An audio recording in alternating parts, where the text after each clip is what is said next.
India has to build its own cybersecurity capability, one good for the country as well as for the world. Hello and welcome to an exclusive interview by ET Edge Insights. I am your host Ritika Singh, and in this episode we will delve into leadership, strategy and innovation. Joining me today is Dharshan Shanthamurthy, founder and CEO, SISA. So what prompted you the idea to come up with this report?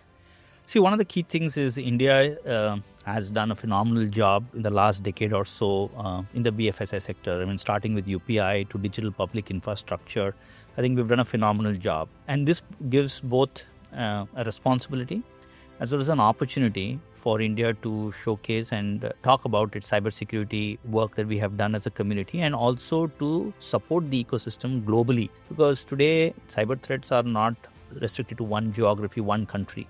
What can happen in some other country can get replicated very soon in any country for that matter. So the thought of this report to partner with, and one of the key things that they did differently, and we have, thanks to the government of India, is we wanted to do it in public-private partnership with the government so that it has more acceptance as well as more reach for people to benefit from such a kind of report. So that's what prompted us to do this.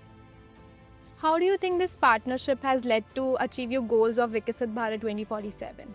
No, a brilliant question. And I think this is very, very important for Viksit Bharat, our Honorable Prime Minister's vision of Viksit Bharat by 2047. Because one of the key goals is, any country for that matter, if it has to be a developed country, has to be able to safeguard its digital borders. And we need to create a cybersecurity ecosystem which is strong, self-sustenance, and also links very closely with Atmanirbhar Bharat.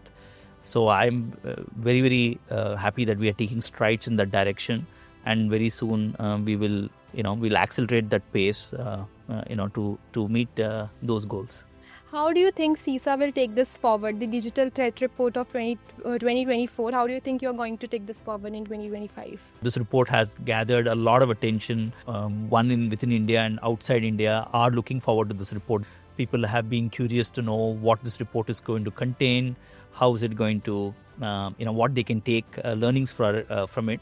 So we are SISA being a global player in the digital payment industry. We are showcasing it in one of the largest cybersecurity events in the world, which is the RSA conference in San Francisco and Moscone. We are going to present this report. We're going to showcase this report, and keep disseminating, because I think the job is only 50% done. And the other 50% is to disseminate this knowledge to the entire ecosystem. And I think people like you are going to play a very important role in talking about this report, because more we need to educate. And education, one of the key things that we always restricted only to the consumers or the users. That is not just one fraternity, but we also need to extend it to institutions and organizations, their leadership team. And I think media has a very important role to play in it. And talking more about this report will only accelerate. And that's a job that I think we are all in together. Yeah. Will this digital threat report have a global impact? I believe so. I believe it can definitely elevate our stance in the global arena, because today what we are, it's a very big milestone for the country as well, because we are just saying that, hey, today we are not just the leaders in the digital payment industry, with immediate payments, like the way we say 48% of the world's immediate payments are done in India. But we can also now say that, hey, we are also sharing our learnings, being one of the thought leaders in the digital payment industry. We are also sharing our cybersecurity, how we've achieved it through cybersecurity initiatives, and what we anticipate going forward. So I'm sure that many countries can take clue from this, and then and learn from what we have done. And also we also have to learn. It's a continuous process. What are some of the challenges that you have faced working in the cybersecurity and the fintech arena? So the challenge is largely from a cybersecurity. I think it's acceptance that it is very important for your business, right? Especially at the leadership level. I think we still have to, I'm not talking about India alone, but across the world, there are bigger issues for leadership to look at. But one of the key things that we've encouraged is at the at the leadership level is not, otherwise the general construct is you have a chief information security officer, you have him or her to drive this initiative. But Unfortunately, today that is not sufficient, because you need sponsorship from the executive level. You need boards and CEOs to understand that today, because of cybersecurity, my business can get into trouble. I think that realization is one thing that we all have to work together to make it happen. And this report is one step in that direction. What are some of the bigger threats that you see coming in when we talk about cybersecurity, and how can we navigate out of such threats?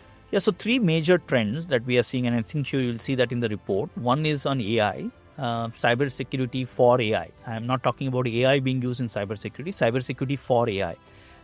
Because AI systems, like, we were talking about LLMs are being, I saw some questions being asked on the LLMs, this country LLM being used and what happens in those cases. That is one.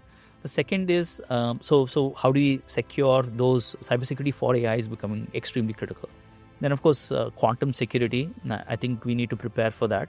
And third, of course, is hardware security. So these are 3 key trends that we need to watch out for and prepare for it as a community. My last question to you is, how do you think countries over the world can work together to challenge such threats?